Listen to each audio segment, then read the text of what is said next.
What is up, guys, and welcome back to the Sweat It Out podcast. If you want to be successful, look inside. We don't like sitting in the discomfort. Then all of a sudden that day came when I got $20 and 2 free drinks to do a show, and I was like, oh shit, here we go, baby. You know? Thank God she hasn't caught a chicken yet, because she'll tear her head off. Don't be soft. That patience is key. If all my friends are winning, then it's going to make me want to win more.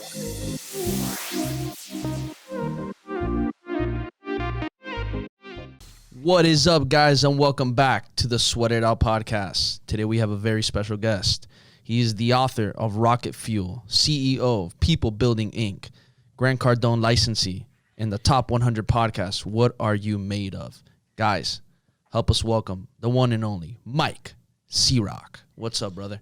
Yo, Anthony and Josh, what's happening, man? Hey, I love to start interviews with gratitude. Just it's so important to me to express that I'm thankful for the opportunity to be on here, and also really humbled by the fact that people want to hear my voice. So thank you very much. Brother, we got to say the same thing. You know, we're thankful to have individuals like yourself that want to come here and take time to be able to speak to guys like us who are just trying to push on a mission and, you know, really try to get more high performers and leaders like yourself out in the world and passing on your message. So appreciate you. Yeah, thank you. Thank you.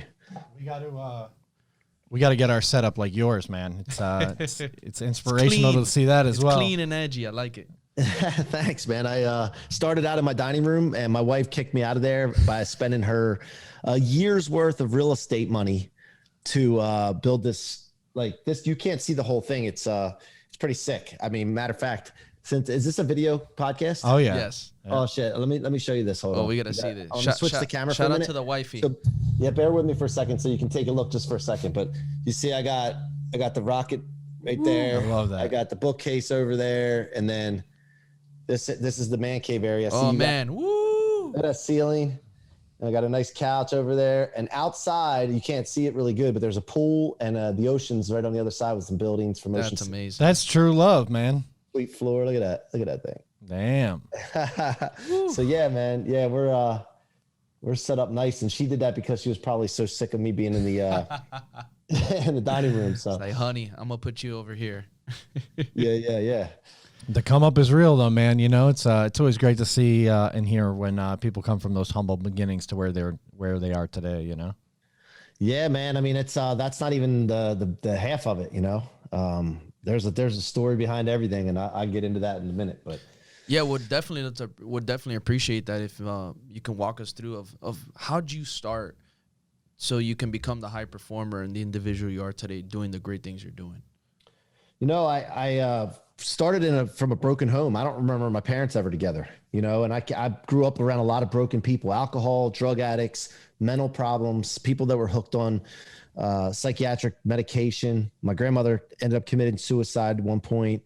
A lot of stuff like that growing up, man. And, you know, I just chose that I wasn't going to be okay with that. And I was going to try to help people that were in those situations. You know, some people run from that. And there are certain individuals that I had to separate from because they didn't have the want to get better.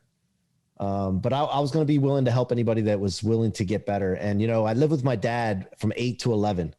And my mom was on to her third marriage. And I wasn't sure I wanted to live in another man's house again. And my dad was moving on to his second marriage right after my mom. And I said, well, let me try this when I was 8. And for 3 years, I went through a lot of psychological, mental abuse, threats. I slept with a baseball bat a lot of nights. I was just a scared kid, man, at that point, you know, and I wasn't sure why things were being taken out on me, the conflicts that were going on amongst the adults and the step parents and all that jazz, right? And I felt a lot of times it was on me. So I went through 3 years of that, and I decided at one point to get out of there. And when my mom said that she was going to file court papers to get me out because I shared what was going on with her, she said, you must stick to your guns if I'm going to do this. You cannot be flipping back and forth because we're dealing with the courts here. I'm spending money. And in life, when you believe in something, people are going to try to talk you out of it because they have their own agendas or they're trying to pull you back to their level because they see you advancing. You need to stick to your guns in life. So from that point on, really, I feel like I was the stubborn person. I took what she said literally, and when I believed something or wanted something, I stuck with it, man. I was perversely unyielding. If you look up the definition of stubborn in the Merriam-Webster dictionary, there's one section that says perversely unyielding.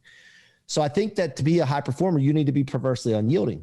So long story short, my dad got served court papers. One day I came home from school after waiting, days and weeks for him to get served. I didn't tell him, of course. I come home, he has these papers in his hand, and I'm like, oh boy, here we go. Now, mind you, I'm 11 years old, right? And I'm in a house that's already filled with turmoil and conflict, tension. And so he tells me to go sit on my bed. My dad was my hero. Like, he was a mason, had his successful block, brick, concrete business. And I'm sitting there waiting for him to come back. He had these big forearms and rough hands. And I looked up to him. He was a hard worker. He always carried this wad of $100 bills around in his pocket with a rubber band around it. I thought that was the awesomest thing, man. I love that. Sounds like every Mason I know. Honestly, my friend's parents own a masonry. Her dad does the same thing. Giant ass forearms and a wad of hundreds. Yeah. It's like the job's 20 grand, but if you pay me cash, it's 15 grand.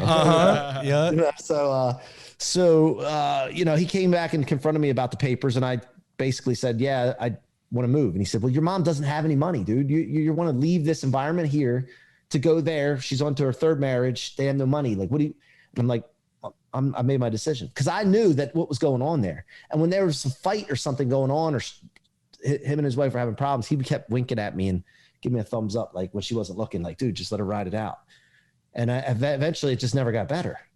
So I confirmed that I wanted to leave, and he said, okay, if that's the case. And he takes that wad of $100 bills out, crumpled one up, threw it at me, and said, you're going to need this when you're living on the streets with your mother one day. And, at that moment I felt like, man, my hero gave up on me. You got to be kidding me. Maybe he was going through a period like where he felt like he was giving up on. I don't know what was going through his head. I'm just sharing the story, not to play victim, but to share where I came from, because I think it's important to understand that when my dad did that to me, I had no other choice but to perform when I did things. Whether it was sports, school, work, whatever I did, I was going to perform. And I wasn't going to let anybody stop me or anything. And I've had this mentality ever since. For 30 some years, I've been driving off of this, what I call rocket fuel. Because after about 2 years ago, I went through a couple events, setbacks in business and what have you. And my stepfather, who became my father when I was 11, George, he passed away in 2019. I started thinking to myself, and that was sudden too, by the way. I was shocked by it. But I started looking at my life and saying, you know what? I'm not playing a big enough game. Where I am is not good enough. And I started looking back and say, but still, no matter what happened to me in my life, good, bad, setbacks, I was always elevating still. And I was like, what is that? What is that? What I found was I was taking anything that would normally stop people or slow them down. I was storing it in my tank and converted it into rocket fuel for my future. Not in my trunk where most people store the stuff where it weighs them down. And I was blasting off way past where I was originally. So once I became aware of this concept, I'm like, this is too powerful not to share. So I bottled it. I wrote a book called Rocket Fuel, Convert Setbacks, Become Unstoppable. And I've been living off of this, and now that I'm aware of it, the graph of my life is going up like this instead of just a gradual uptick. So that's what it's all about. That's the performance philosophy that I have of how to continue to achieve, is that you just take anything that comes your way that's designed to stop you, or you think is designed to stop you, and convert it into rocket fuel. I think you hit it right on the head, to be honest. And a big thing that really resonated with me out of everything that you mentioned, was how all of these things that would normally deter other people, you were able to use as fuel. And I think any real true high performer, anyone who's really successful and has longevity in success, they have this innate ability to be able to use that as fuel, right? Use these deterrents as fuel, use it as motivation, use it as something constructive and positive for their life. What have you found that separates these people, right? It's something that I've always thought that I had in me, right? I come from a broken home as well. My mom was a single parent, went to jail. My father was never around, gave up on me before I was even born, kind of along the same line as you. And it was always that chip I had on my shoulder, oh, my dad didn't want to be a part of my life. Like, I'm not good enough for him. I'm going to show him, I'm going to show him. And, luckily I was able to kind of translate that and shift that perspective as I grew up into more constructive ways of going about my thought process and my mindset. But what really has stood out for you across the board out of all the high performers that you found? What are some innate characteristics and things that they've really had to go through that maybe other people can look out for or try to model in a maybe more positive way than you and I have had to experience these things? I think everybody has setbacks, right? Everybody does. They may not identify with a lot of them. You know, some people I talk to say, man, I don't have a story like you. I came up in a family was loving and we had money and this and that, but still, dude, you still have setbacks. You know, come on. And maybe your setback was that you're comfortable and complacent because of the environment that you grew up in. And so you don't. That's a huge one for a lot of people, right? True. Yeah, you don't try to excel because you were comfortable and you were complacent, which is my kryptonite, by the way. But I think the ones that really, the rocket fuel approach is a proactive approach. It's something that you need to prepare yourself for. You can't go into an adversity, be in the adversity, right in close proximity to it, and then formulate this plan that you're going to convert everything into rocket fuel. It's proactive because the closer you are proximity to one of these setbacks or adversities, the less light at the end of the tunnel that you see, the more chaos and emotions are involved. And at that point right there, you just need to get in a situation where you can see some hope. That's the only thing that you can do at that moment right there. So I think the most high performers are proactive in building themselves, preparing themselves to be able to handle anything, and understanding ahead of time that when this happens or something happens, recognize it right away, acknowledge it, and then take action on it. Because, man, I'm telling you right now, I preach this stuff all the time. And when I go through a setback, I still get that feeling right here at first. That nasty feeling. And I'm like, oh man. And it's like, and you start to lose hope a little bit, but you got to you have to have a trigger that goes off when that happens and understand like, no, this ain't happening to me. I'm built for this shit. I got this. Like, what am I made of? That's what I say to myself all the time. Like, what are you made of, man? Let's go. Look at all the stuff you've been through.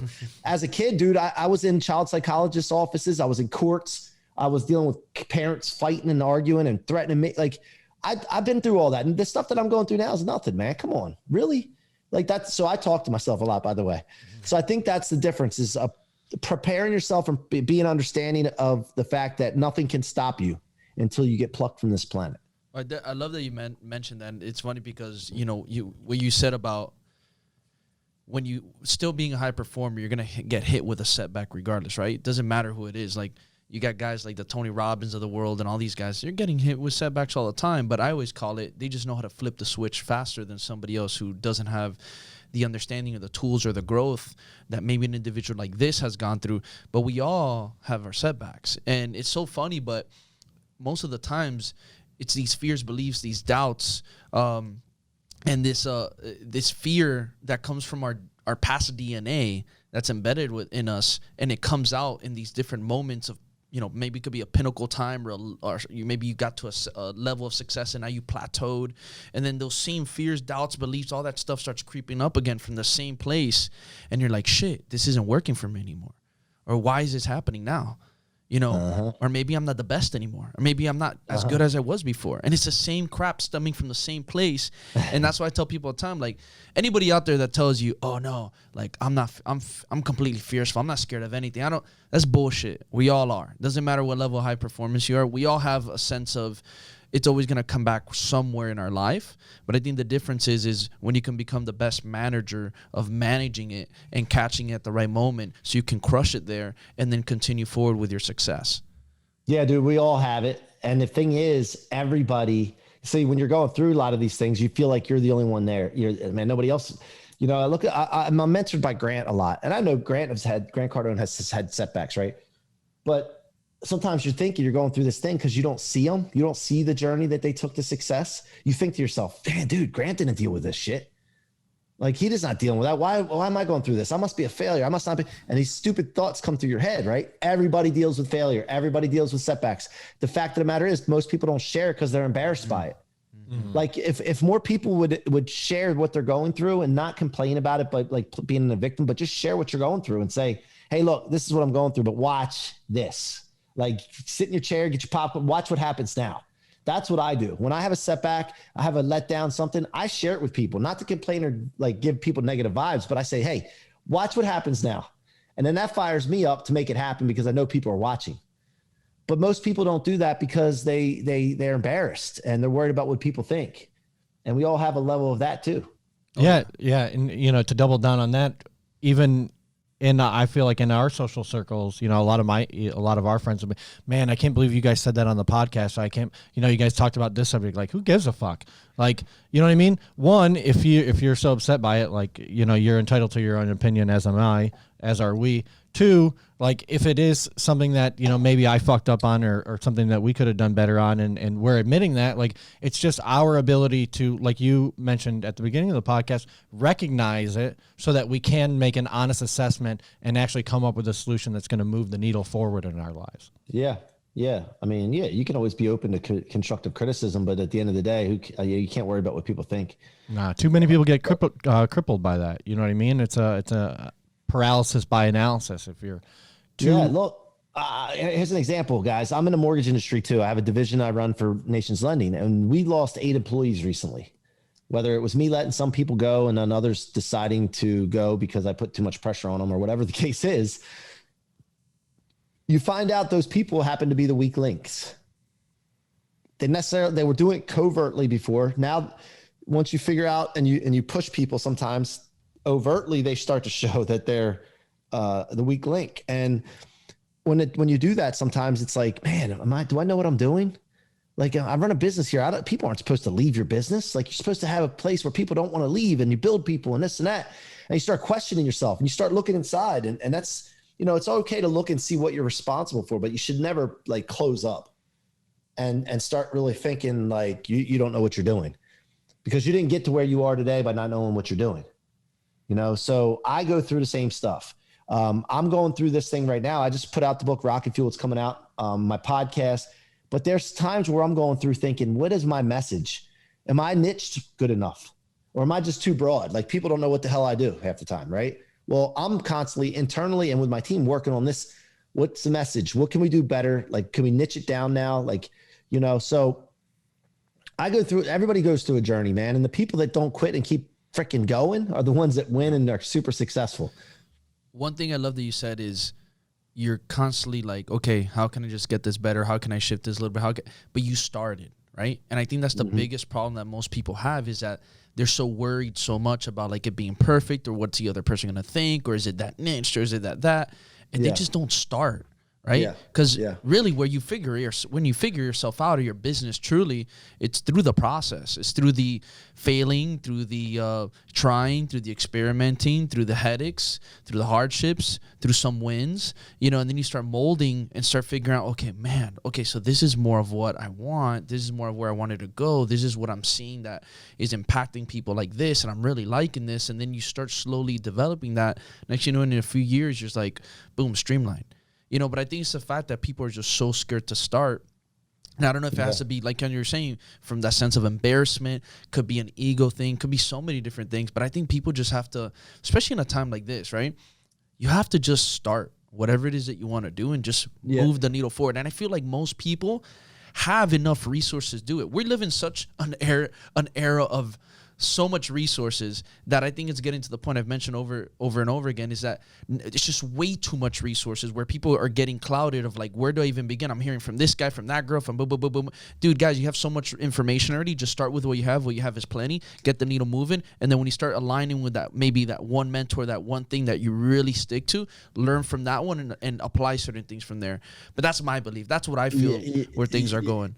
Yeah, you're hitting on something. This is a great segue into something I want to talk about. I'm going to be a little polarizing here for a minute, if you don't mind. Go ahead. Some people are going to hate me for this, and because they make great money at this, but digital courses are the cause.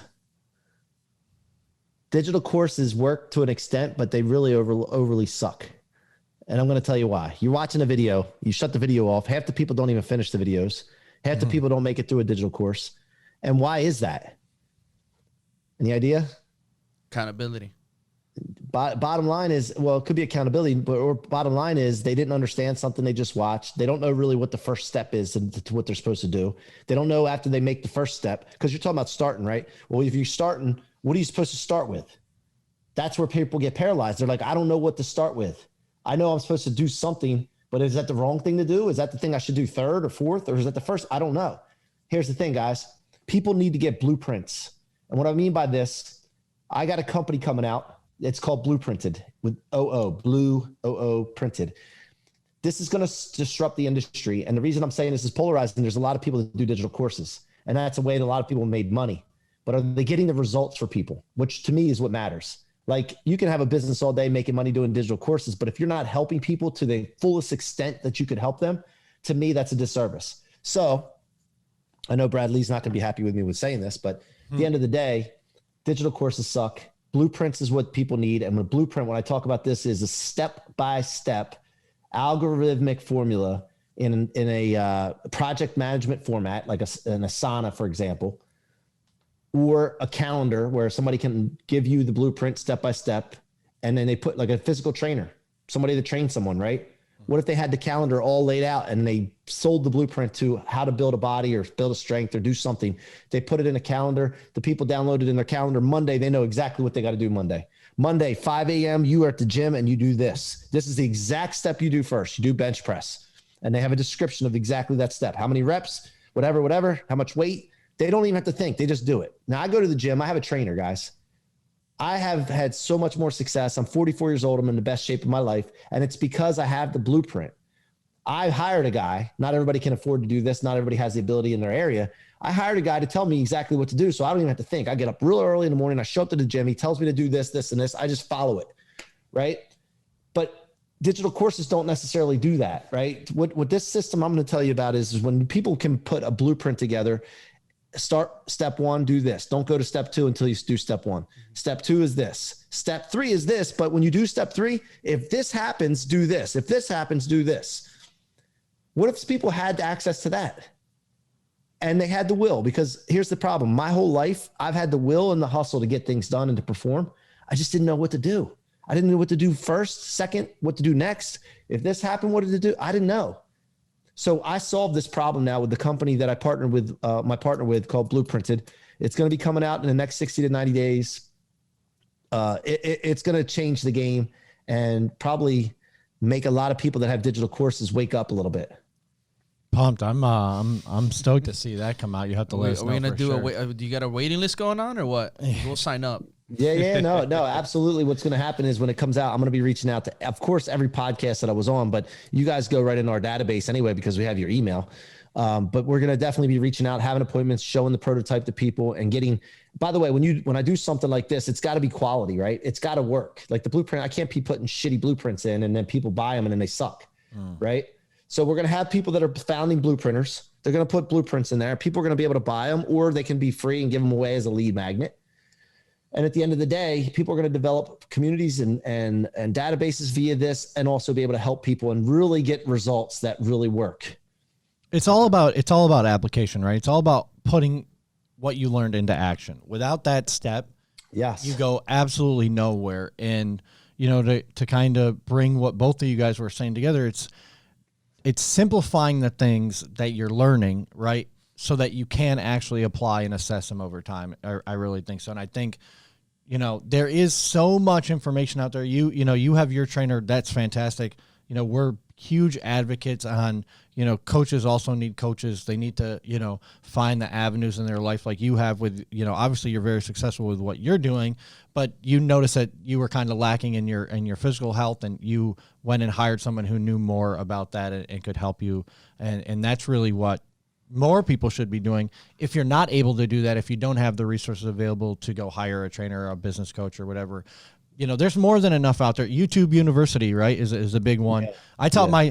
I remember in grad school, like I was, I used to be a collegiate strength coach, and my boss at the time had this elaborate, you know, Excel program where he could tinker and, you know, do multiple programs for multiple athletes.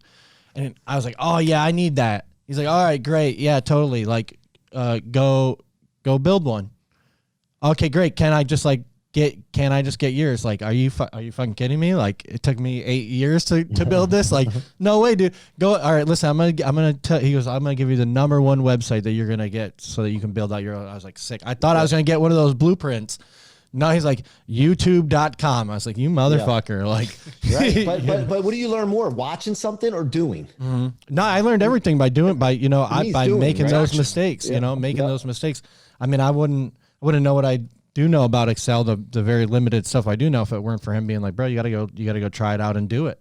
You know, it's all about action. And I think as coaches, right, just to kind of wrap up my point, as coaches and, you know, what's so great about what you're about to put out with Blueprint is, you know, having the ability to systemize successfully our approaches to whatever we're doing is integral for the times that we're in now more than ever, where there is so much information out there. Our time is even as limited as it probably ever could be.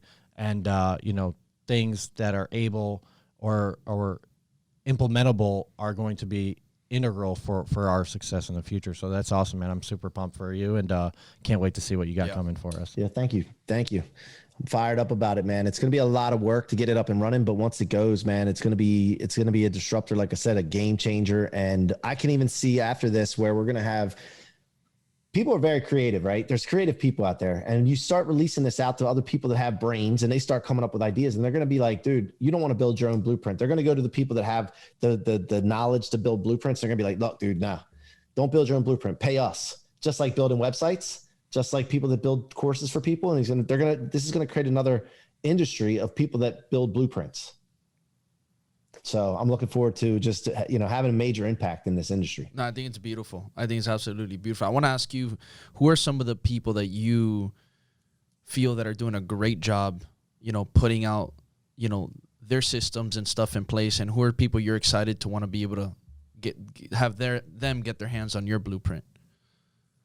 I would think that as far as people that are putting great stuff out, I mean, I'm a Grant Cardone mentee and licensee and all that. And then there's a couple guys that work with him. I stick with my guys. Like in the 10X community, there's people for, coaching, there's people for real estate, and you can learn all the stuff you need to know. But Brandon Dawson is a scaling expert, a business scaling expert. And for what I've seen for him, man, he is this system and processes guy. He knows how to scale things.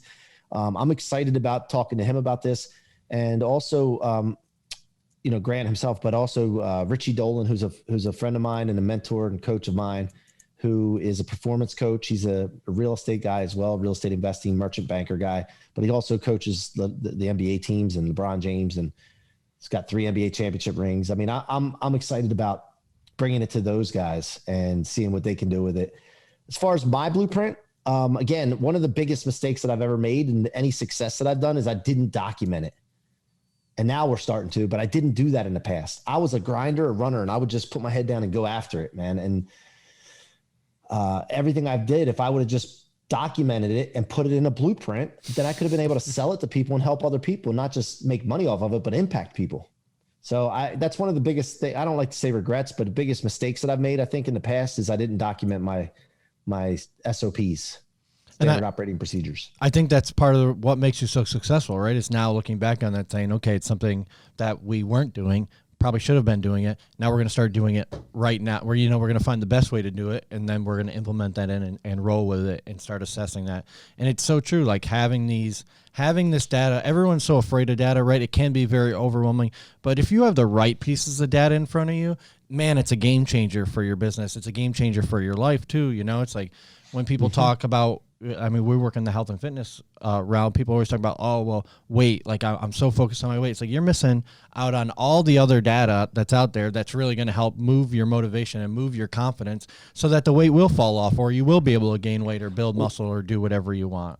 Think about this, guys. Think about if you're in the training industry and you have your clients, right? And then you can have a group or whatever, but imagine if you guys had your blueprints, and you could have a woman's blueprint, a guy's blueprint, strength blueprint, more of a cut routine, more of a, whatever, if you're a good coach, you got them, and you have all those blueprints, and you can do it step by step in a calendar and whatever, diet, whatever, you could put it out. Dude, you could have this whole, every blueprinter is going to have their own page, like a Facebook profile kind of thing, right? Mm-hmm. And you can list your blueprints on there. Some could be free, some could be $5, some could be $500.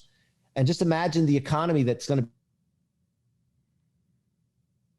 and you're, there we go. We're good. Yep. You can roll. Yeah. No. Did you hear what I said? I would repeat it.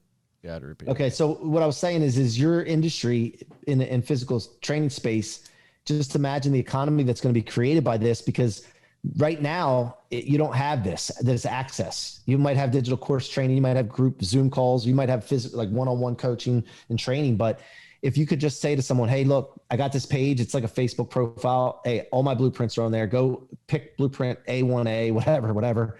buy that one, and it'll give you everything you need. And then they upload it into their calendar.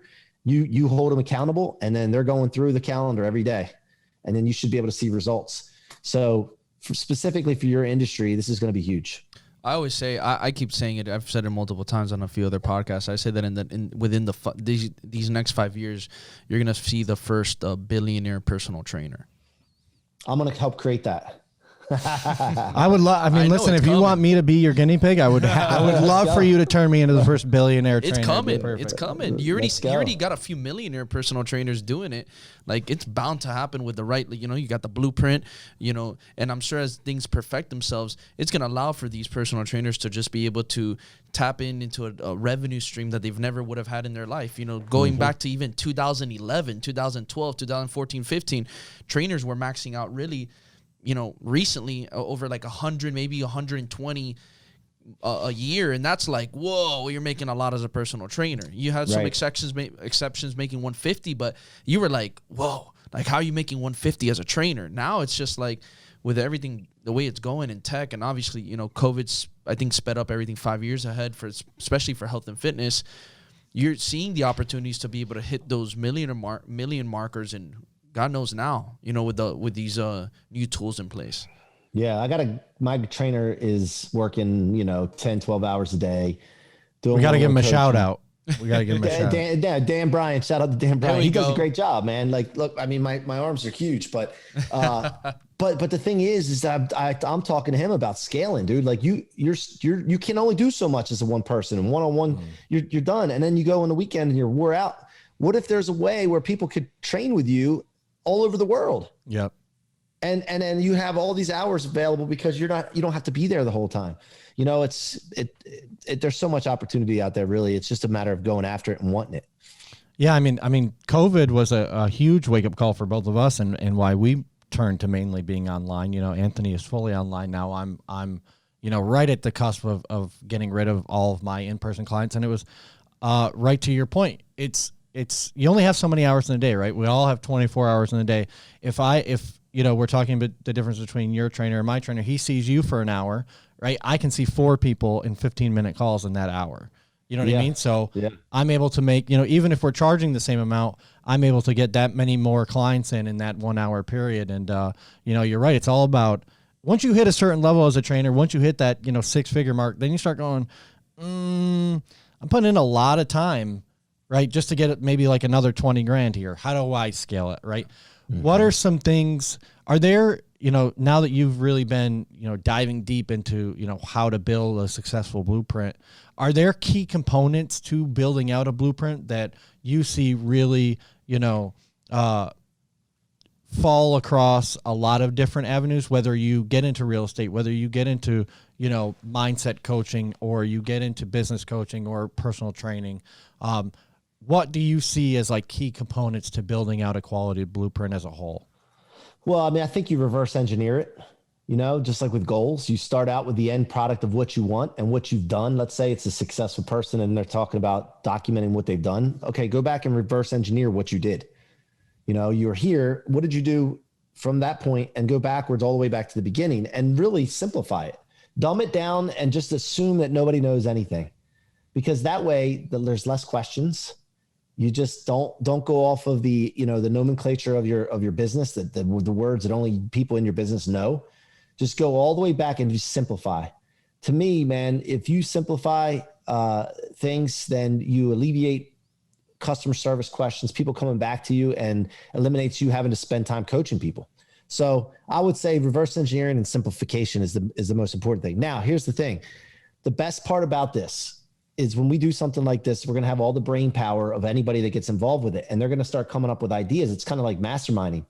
And I'm going to allow that creativity of the people that get involved with this to evolve this product. That's amazing. And how to build blueprints. I mean, think about it. When people were able to start building websites, think about all the creative people that came up with the awesome website designs or funnel designs or digital courses or, you know what I mean? So you got to allow that to happen. And to me, I'm a creative person to an extent, but not like a lot of the people that are out there that'll be involved with this. So with what you're doing, where would you like to see this in the next 5 years evolve to? In the next 5 years, I'd like to have millions of users. I'd like to have millions of blueprints on there. And people just, I want to alleviate and just eliminate the excuse of not knowing how to do something.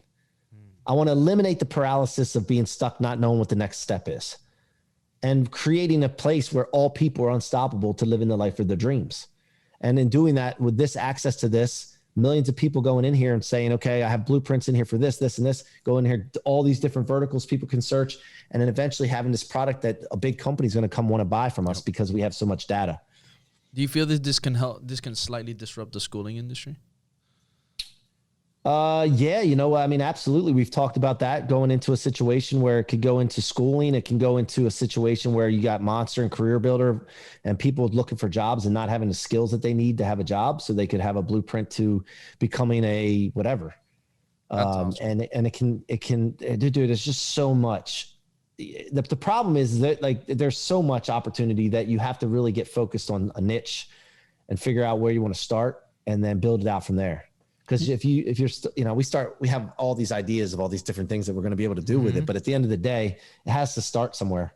So 5 years from now, man, I would love to have sold it by then. And, to a larger company that can really even blow it up even further and maybe just absorb it into some other purposeful product. I don't know. You've talked about, the niches, right? Having a niche, right? And I truly am a firm believer that the riches are in the niches, right? If you can find one subsect or one population to really serve, and you can, be one of the main authorities in that space, then man, you found something special. Can you kind of give me your take on why finding a niche is so important, and, how someone could go about doing that easily, right? Because obviously your whole premise is simplifying things for people. Yeah, I'll tell you, I struggled with this at first. I went out and said, you know what? I'm going to do a podcast about what are you made of and allow people to share their stories. And then I'm going to write a book about becoming unstoppable and rocket fuel. And I want to have a coaching and people building. I started a company called People Building. And then I have, I went all over the place, and I'm like, well, what the hell do I actually do? People love hearing me talk, but what do I actually do? Do people really know what I do? The mortgage business is something that I work on. I have a business. I work on it. I'm not a mortgage guy. I've been doing that for years. I like the building of the people in the organization, but the mortgage product itself, it's just, I'm not passionate about it, to be truthful. I like working with the people in the industry, but at the end of the day, what am I known for? And so I went through this myself, and really now, just recently, I'm starting to narrow this into, okay, we're a processes. This is our niche, is processes, systems and processes. That was my weakness, is the irony of it. And so now we're focusing on, okay, become unstoppable by knowing how to do things. And so for people that they want to think about this, they can think about, what would people know them for? Like if, I hang out in Clubhouse a lot, and I run into someone and they say, hey, that's C-Roc, he was in the Clubhouse. What does he do?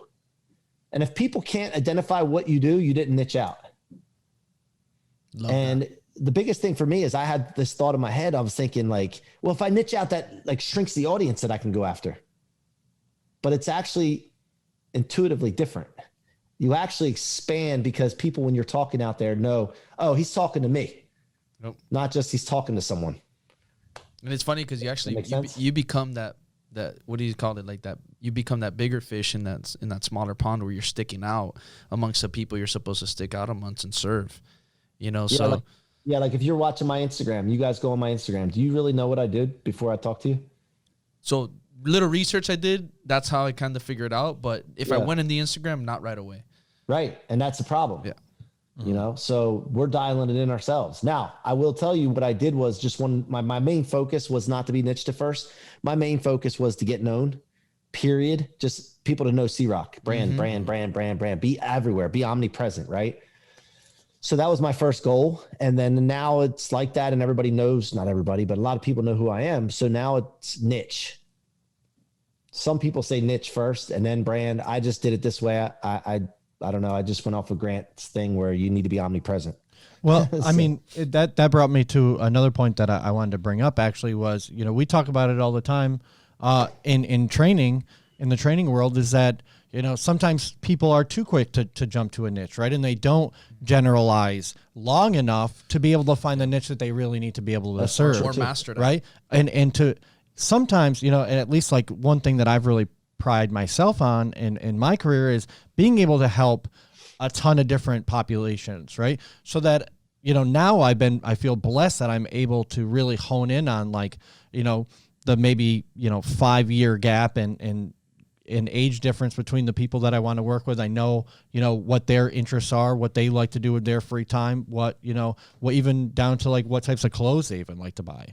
Right. But I wouldn't have known all of that stuff if I didn't dip my feet into a couple different ponds, right? If I didn't open myself up to really understand, because, early in my career when I trained athletes, that's all I would have trained. I would have told you were insane if I trained people like you, right? Now all I want to do is train people like you, people who are highly motivated, right? Highly successful with a chip on their shoulder. Yeah, yeah, I love it. Yep. Well, the other thing is I know a lot about sales. I know a lot about business. I know a lot about different things, but am I passionate enough to pursue that niche with like unwavering commitment? When you don't feel like it, are you willing to do it anyway? Are you going to start to resent it because you're not really So to me, like I love sales. I'm very good at sales. I've been doing it for a long time, but it's not like I don't want to focus on sales every day. Yeah. Like, I mean, look, I feel you there. I don't have a problem selling a product. I'm saying I don't feel like teaching sales every day. If you don't do that, you'll start to resent it. So you don't want sales to be the product. Yeah. I mean, to me, it's, man, how can I show people how to become unstoppable? What would that take? And this is the perfect thing. And now I'm fired up. It lights me up. Love that. Mike, I want to ask you a question. And I know this is something like you hear sometimes like Gary Vee, some of these guys say, but do you feel like, especially a lot of these young kids coming in 18, 19, 20, and they're like, I want to just be an entrepreneur. I got to figure out exactly what I got to do now. Do you think that's, whether it's right or wrong, however you want to view it, but do you think that it's more of like enjoy being young and just try different things out until you really learn to master one thing, and then as you're a little older, go for it? Or do you feel like, hey, heck, if you have this one thing idea, just figure out, do it then when you're 18 years old, forget about everything else? What is kind of your take on that? Or is it really depends on the person? I mean, I think if you can make money early on, and because like your job that you're going to get when you're 18 is not going to be a high paying job anyway. Right. So if you can go after something that you think that you could make a big impact with, and you're passionate about it, you can make money at it, and take some risks, because look, dude, you got plenty of time if you fail, plenty of time to rebound from it. I think go for it, man. I mean, here's what I have a problem with. I got into a job where I was making about 60 grand, right, when I was younger, in my 20s, right? And I felt like, man, I got out of college. That's what they told us all these years in high school. Go to college, get a job, come out making 60 to 100 grand in that range, right? 50, 60, that was good. That was a lot, like not a lot of money. It was good money though, right? And I got into that, and then I'm like, okay, I made it. Now what? And then I felt like I couldn't do anything else, because this is all I knew how to do, And if I left, then I'll have to learn something else, and I'll possibly lose that 60. Instead of thinking I'm going to leave, I can always come back to this 60. I'm going to leave and I'm going to go after it. And that's what I ended up doing after a period of time. It took me 9 years to figure that out, though. For some reason in my 20s, I spent a lot of time in home sales. Now I cut my teeth doing sales in home, handling objections, building rapport, all that stuff. So I look at that. That's a valuable lesson, lessons that I learned. But I think that, here's another example. People are in our business, in the mortgage business, and they're making 6 figures and living a decent life, and they are trapped by that, because they feel like if they go try something else, that 100,000 might go away, and how long will it take to get that 100,000? So to me, I don't like the fact of getting stuck in a corporate job early on. I think if you have a passion, you want to be an entrepreneur young, go for it, man. Love it. Yeah. I mean, you're speaking to the choir here. I think, in terms of fitness, we worked for about as corporate of a gym as you could have gotten. And both of us were like, exit stage left as soon as possible. So. Well, maybe you can do it for a little while and learn. Just know that, keep in mind that you're not going to be stuck there. Right. Right. Yeah. And it's not for everyone. I have a lot of friends that still work in corporate America, and, some people need a steady paycheck in a 9-to-5 job. But if you're one of those people that really wants to have freedom of your time, freedom of choice, freedom of ability and mobility, then I think, taking that risk is definitely at least worth the chance, right? Worth the opportunity. And you become aware, you become aware. I think some people become aware, like, hey, I can do very well. I can still be a high performer working for somebody else. I just don't want to maybe have the headaches of running a company, and I'm happy. And I can still operate like an entrepreneur, but for somebody else, and they're super happy. And there's nothing wrong with that. We need those people too. We need those people. And sometimes those people, you even see, sometimes those people are actually smarter than even the guy who started the business himself. The guy with the business, he has more capital. It's just, also too, he has the desire to want to run a business. And, sometimes he just has that drive that maybe the other person doesn't want, but that other person excels in another area that this entrepreneur needs. So, and the other thing is, what it really comes down to, what is your core purpose or core values that you have, and then filter everything through that. If your core purpose is not to have your own business, like you said, then go work for someone and be the most valuable employee that they have. So yeah, I agree, man. Yeah, I love it. Well, Mike, before we wrap things up, I know that you're busy and we don't want to take up too much of your time. I want to say, it's been great getting to know you. It's been, I'm super pumped for the blueprinted.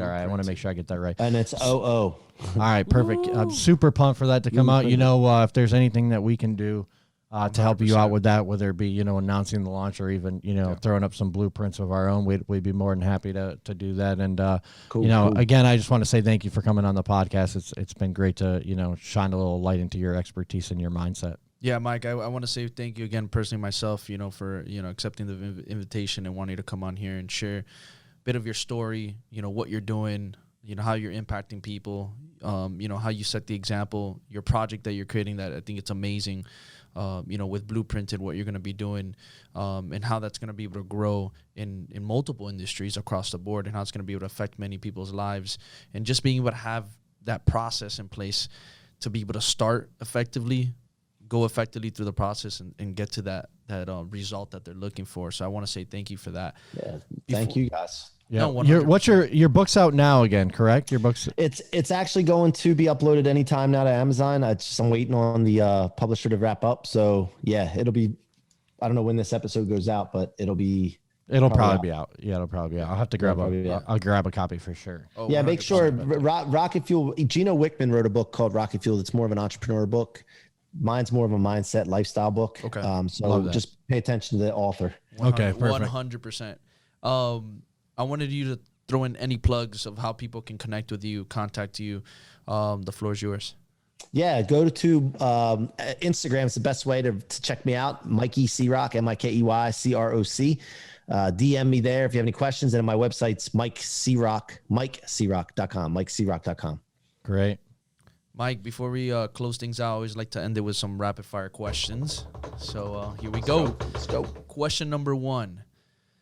Coming up as through the ranks of your life and, facing, some of these obstacles, what was the one biggest thing that stuck out to you that told you that this was the path of entrepreneurship was for you and that you wanted to lead it? I'm a disruptor. I don't like to be told what to do. So I would say that, when I was in sales back in 98 until about 2000-ish, right? I think in that range, I was just like, man, I don't want to be told what to do and where to go. Sounds like me. Sounds a lot like that. Yeah, I think that's what the moment was. And I still work for a mortgage company, right? But I have an entrepreneur like this. That part of my business is under a company, but we run a P&L underneath that company, and then all my other businesses are me. So, and my partners. So, yeah, I mean, I don't mind. I don't mind, working for a corporation in some aspects, but I definitely need that freedom. And I look, guys, I'm the man. Like when it comes to things, like I need to make the decisions. So I like to be in control. Yeah, Mendez will tell you I'm pretty hard headed. So right. I nothing wrong with that. Next question: what's the craziest and wildest experience you've had in your career? There's been several times where I've lost $1 million. I mean, that's pretty crazy, isn't it? People doing unethical things, man, and I take responsibility for when it happens because I need to be paying attention to the condition of people when I put them around me. And if they're not in the right condition, whether in their life, their finances, their mental, their tone, whatever, emotional, whatever it is, I got to be very cautious of that, because those people are generally a lot of times that are lower are unethical, and they will do things to you that will cost you money, time, and reputation. So, you know, I think that those two instances where I lost, you know, somewhere in 100,000 range, and then, you know, my partners and I about $1 million, that's pretty crazy to me. Yeah, that'll do it. No, 100%. I appreciate you sharing that. Great learning lesson, I'm sure. 100%. Yeah. Last and final question. What is the biggest piece of advice you can leave off to all our listeners today in one sentence? Proactively take this approach, which is called the rocket fuel law. It's to turn all setbacks, disappointments, letdowns, difficulties, discouraging people, anything that would normally be designed or you would think would be designed to stop or slow you down, store it in your fuel tank instead of your trunk where it weighs you down, and convert it into rocket fuel for your future to become unstoppable. Period. Smashed it. Guys, you heard it. Rocket fuel, baby, from Mike himself. Absolutely Appreciate that, legendary. brother. Yeah, appreciate you for coming on. Until next time, everybody.